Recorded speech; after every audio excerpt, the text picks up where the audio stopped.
Today's workout is a rowing and deadlift WOD. We have 3 rounds for max reps of your deadlift. So this one is going to start on the rower. You're going to have 3 minutes to row 30 calories for the guys, 24 calories for the ladies. Then with the remainder of your 3 minutes, you're going to do as many deadlifts as possible. You have 315 is the RX for the guys and 215 for the ladies, so scale as needed. For scaling purposes, I would scale to somewhere around your no higher than 80%, but probably somewhere around your 75% of your max. So opening up with that row, you're going to want to stay consistent. You're not looking for a record-setting pace on your row because you do want to be able to hit as many reps on that deadlift as possible. If you go too fast on the row, you're just going to be standing around for like 30 seconds before you touch that barbell, instead of just taking probably 20-30 seconds longer on your row and then getting right to the barbell. You'll end up in a lot better shape. Make sure you're standing all the way up. Hips are fully open at the top of your deadlift. You can drop it from the top or you can touch and go. Most of mine, I just dropped at the top. I did some touch and goes in the other round, but not too many. One key here with effective deadlifts is not taking a whole lot of time to reset each rep. If you can touch and go, obviously those are going to be a lot faster. I'm a big fan of resetting at the bottom. That just builds a little bit more strength. Granted, in this workout, if you could touch and go, you're going to get a lot more reps. My goal here was just to stay consistent with my rest between each rep, just kind of dropping at the top, getting right down into that next rep and pulling it right up. Also, I'm trying not to drive my hips too far forward at the top. A lot of people I see have a tendency to overextend that stand up. Okay, back to the rower. Got the row and fast forward. I'm just trying to do consistent hard pulls and not going super fast. My real goal is about a calorie every stroke.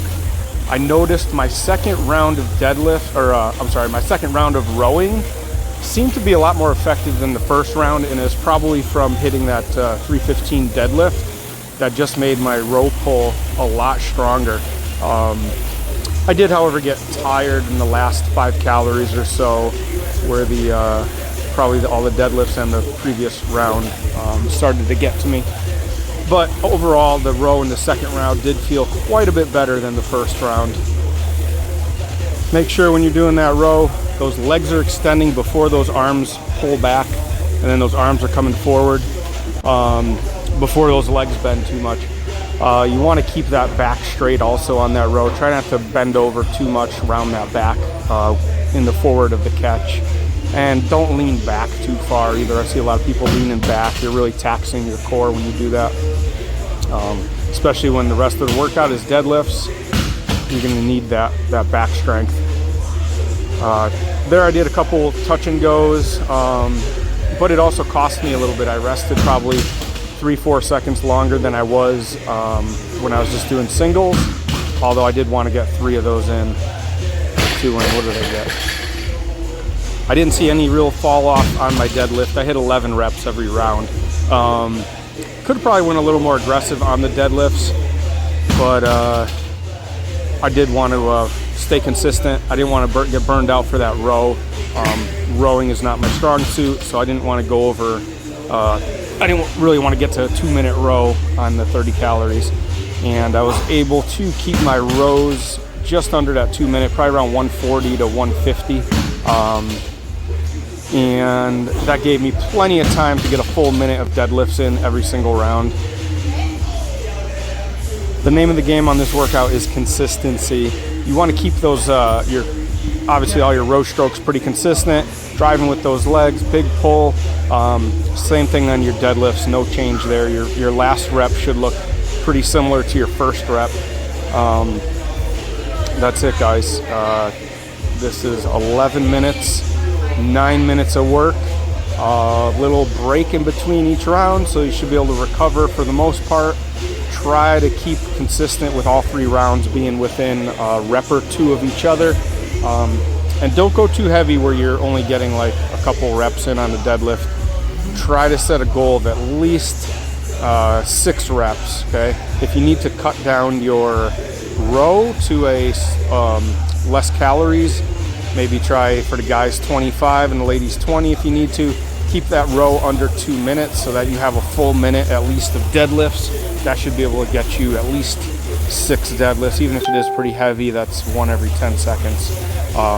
If you don't have the equipment, your row, you could turn it into a run, or you can do, if you have a band, you could do a banded row, stand on the band and pull it up. Or you do sumo deadlift high pulls, upright row type of thing. Another thing is running. You can run, let's see, you want to run for about 400. For me is 2 minutes, so I would be trying to run about 400 each round.